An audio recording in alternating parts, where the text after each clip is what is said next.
নিঃসন্দেহে Dortmund versus Barcelona ম্যাচটা উপভোগ্যর মতো একটা ম্যাচ ছিল। গতকাল ঠিক রাত 2টার সময় যে ম্যাচটা অনুষ্ঠিত হয়েছিল বার্সেলোনা ডর্টমুন্ডের, যেটা ছিল ঘরের মাঠ ডর্টমুন্ডের, যেখানে লাস্ট কয়েকটি ম্যাচ আধিপত্য খাটিয়েছে ডর্টমুন্ড।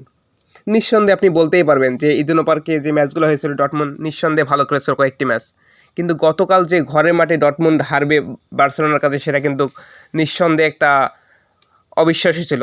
এদিকে যে লাইন আপটা ছিল ম্যাচের, দুর্দান্ত ভাই, দুর্দান্ত। আপনি এখানে কাসোরা, ইনিয়েকে পিয়ানি, লেভানডস্কি, লামিনে ইয়ামাল যে বার্সেলোনায় দুর্দান্ত খেলেছে সেটা কিন্তু অবিশ্বাস্য। অবশ্য রাফিনহা আর যেটা গোল করেছে ফারান্টোস, দুর্দান্তভাবে গোল করেছিল, সেটা কিন্তু অবিশ্বাস্য।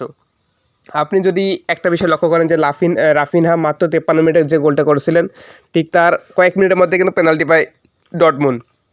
সেই ডর্টমুন্ড গোল দেওয়ার পর কিন্তু আবার 75 মিনিটে আবার বার্সেলোনা গোল করে। বার্সেলোনা গোল করার পর আবার কিন্তু 78 মিনিটে ডর্টমুন্ড গোল করে, কিন্তু একদম সমতায় ফিরে আসে। কিন্তু শেষমেশ যে ফারান্টোস যে 85 মিনিটে গোলটা করবেন সেটা কিন্তু নিঃসন্দেহে অবিশ্বাস্য ছিল। এটা কেন মানবেন? কারণ এই গোলটা না হলে কিন্তু বার্সেলোনা ম্যাচটা জিতে না, ম্যাচটা ড্র হয়ে যায়।